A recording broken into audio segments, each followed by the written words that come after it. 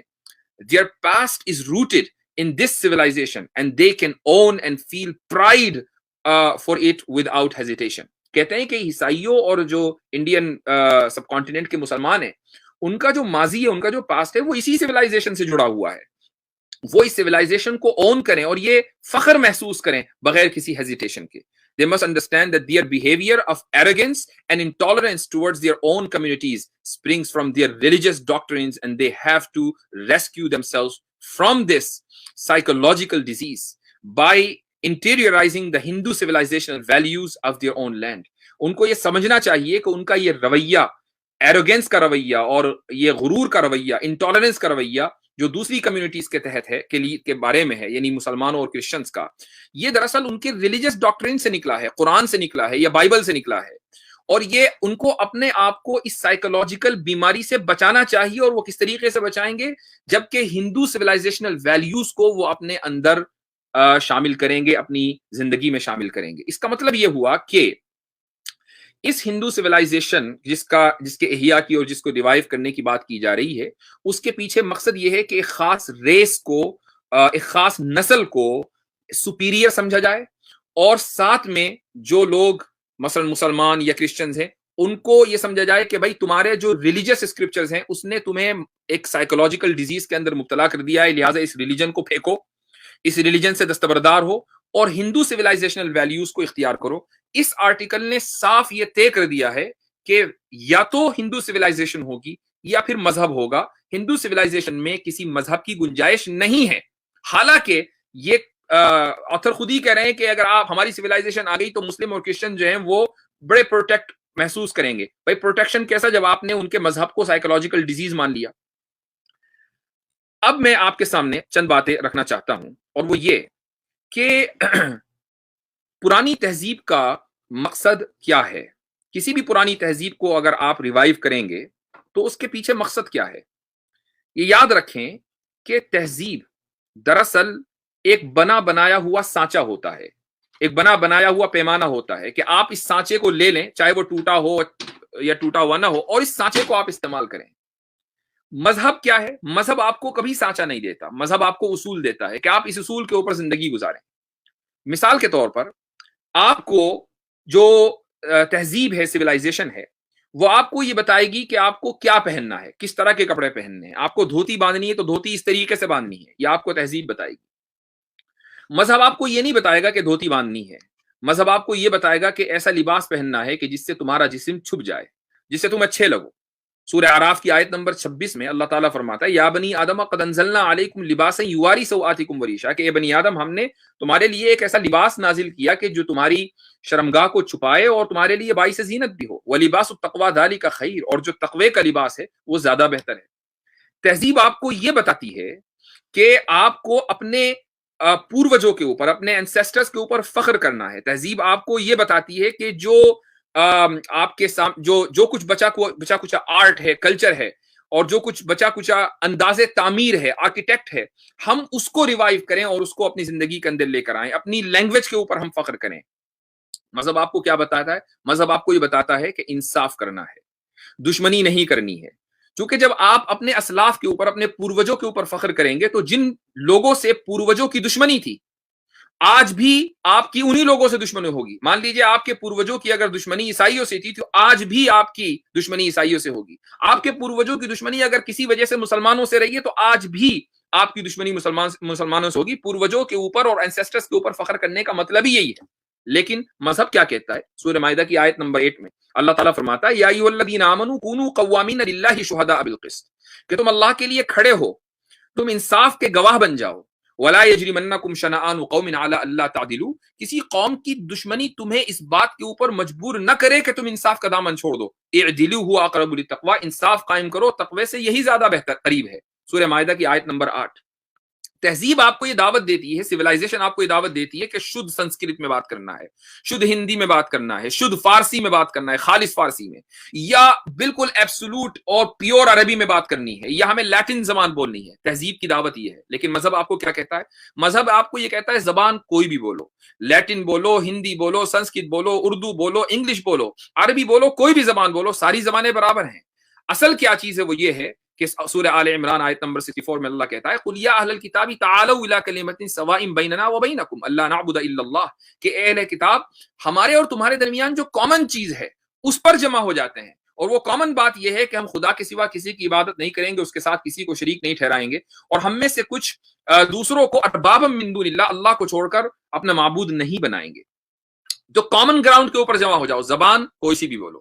تو مذہب کسی زبان کے اوپر فخر نہیں سکھاتا، مذہب کسی لباس کے اوپر فخر نہیں سکھاتا، مذہب کسی کلچر اور کسی ریس اور نسل کے اوپر فخر نہیں سکھاتا. لیکن تہذیب کیا ہے؟ تہذیب آپ کو نسل پرست بناتی ہے، تہذیب آپ کو ریسسٹ بناتی ہے، تہذیب آپ کو ایک خاص زبان کے اوپر فخر کرنا سکھاتی ہے، تہذیب آپ کو آپ کے انسیسٹرز کی ہمیشہ یاد دلائے گی، چاہے وہ انسیسٹرز کتنے ہی اچھے ہوں یا کتنے ہی برے ہوں. ان کے دشمن آپ کے دشمن، ان کے دوست آپ کے دوست. تہذیب آپ کو ایک خاص پیمانہ دے گی کہ جس کی بنیاد پر آپ کبھی ترقی نہیں کر سکتے. مذہب آپ کو اصول دے گا. تہذیب آپ کو ٹوٹا ہوا ایک سانچہ دے گی، لیکن مذہب آپ کو اصول دے گا. یہ یاد رکھیے کہ اگر ساری دنیا کے لوگ تہذیب کا احیاء کرنے کی کوشش شروع کر دیں کہ نہیں جی ہمیں تو اپنی اپنی تہذیبیں پیاری ہیں اور ہم اپنی تہذیبوں کو واپس لے کر آئیں گے، تو بھائی مجھے ایک بات بتائیے کہ پھر ہندو تہذیب کی کیا خصوصیت ہے؟ رومنس کہیں گے کہ ہم اپنی تہذیب لے کر آئیں گے، ایرانین کہیں گے ہم اپنی تہذیب لے کر آئیں گے، عربس کہیں گے کہ ہم اپنی تہذیب لے کر آئیں گے. تو دنیا کا کیا حال ہوگا؟ میں آپ کو بتاتا ہوں کہ کیا حال ہوگا. بھارت میں اگر انڈین تہذیب، ہندو تہذیب یا ہندو سویلائزیشن اگر اس کا ریوائول ہو گیا تو ستی پرتھا آ جائے گی. جو ایک طبقاتی نظام ہے، الگ الگ جو ورن ہیں یا الگ الگ جو ذاتیں ہیں، وہ دوبارہ جو ابھی بھی ہیں انڈیا کے اندر وہ دوبارہ واپس آ جائیں گی. ویدوں کے سننے کے اوپر سزا کا قانون آ جائے گا. چھوت چھات کا ماحول شروع ہو جائے گا جو آج بھی ہے کہ ایک بچہ اگر کسی کنویں سے پانی پی لیتا ہے تو اس کو مار مار کر اس کو جو ہے ہلاک کر دیا جاتا ہے. یہ ساری چیزیں واپس آئیں گی. ایک تہذیب کا جب احیاء ہوگا، تہذیب کا اگر ریوائول ہوگا تو اگر اس کی اچھائیاں آئیں گی تو اس کی برائیاں بھی آئیں گی. آپ کو یہ اختیار نہیں ہوگا کہ نہیں ہم صرف اچھائی لیں گے اور برائی کو ختم کر دیں گے، چونکہ ہو سکتا ہے کہ جس چیز کو آپ برائی سمجھ رہے ہو سامنے والا اس کو اچھائی سمجھ رہا ہو. اسی طریقے سے اگر رومن تہذیب کا احیاء ہو گیا اور اس کا ریوائول ہو گیا تو کیا ہوگا؟ غلاموں کے اوپر تیل چھڑک کر آگ لگائی جائے گی. انسانوں کی آپس میں جو لڑائیاں ہوں گی، ریسلنگز ہوں گی، مرتے دم تک ان کو دیکھنے کے لیے پورا اسٹیڈیم جمع ہوگا اور ایک ریسلر کے مرنے کے اوپر سب لوگ تالیاں بجائیں گے، جشن کا ماحول ہوگا. اسی طریقے سے اگر ایرانین تہذیب کا احیاء اور ریوائول ہو گیا تو کیا ہوگا؟ لوگ اپنی بہنوں سے، حقیقی بہنوں سے نکاح کریں گے، شادیاں کریں گے. اور اگر عرب سویلائزیشن کا احیاء ہو گیا تو کیا ہوگا کہ بچیوں کو پیدا ہوتے ہی زندہ درگور کر دیا جائے گا، زمین میں دفنا دیا جائے گا، زمین میں گاڑ دیا جائے گا، اور چھوٹی چھوٹی باتوں کے اوپر 40 سال تک کے جنگیں چلا کریں گی. اگر پرانی تہذیبیں احیاء ہوں گی تو صرف انڈین سویلائزیشن کا احیاء اور ریوائول نہیں ہوگا، پھر عرب کا بھی ہوگا، رومن کا بھی ہوگا، ٹرکش کا بھی ہوگا، ایرانین کا بھی ہوگا. ہر قوم کو یہ اختیار ہوگا، اور جب ایک سویلائزیشن واپس آئے گی تو اپنی اچھائیوں اور برائیوں دونوں کو لے کر آئے گی. یہ یاد رکھیے کہ اگر ایک سویلائزیشن ختم ہوئی ہے اس کا مطلب یہ ہے کہ اس کے اندر برائیاں تھیں اس لیے وہ ختم ہوئی ہے. اگر اس کے اندر صرف اچھائیاں ہوتی تو وہ کبھی ختم نہ ہوتی. ہندو سویلائزیشن کو ریوائیو کرنے کی کوشش اس لیے کی جا رہی ہے کہ ہندو سویلائزیشن ختم ہوئی ہے. ختم ہوئی ہے تو اس کا مطلب یہ کہ اس کے اندر پرابلمز تھیں، اس کے اندر برائیاں تھیں، اگر اس میں صرف اور صرف اچھائی ہوتی تو کبھی بھی وہ ختم نہ ہوتی۔ تو ہمیشہ یاد رکھیں کہ تہذیب کی اگر دعوت آپ دے رہے ہیں، سویلائزیشن کی اگر دعوت آپ دے رہے ہیں، تو وہ دعوت اور وہ انویٹیشن غلط ہے۔ تہذیب کو ریوائیو کرنا یا اس کے اوپر فخر کرنا دراصل ریسزم ہے۔ آپ اگر مذہب کی دعوت دے رہے ہیں تو یہی ایک انسانی رویہ اور انسانی ایک نیچرل طریقہ ہے۔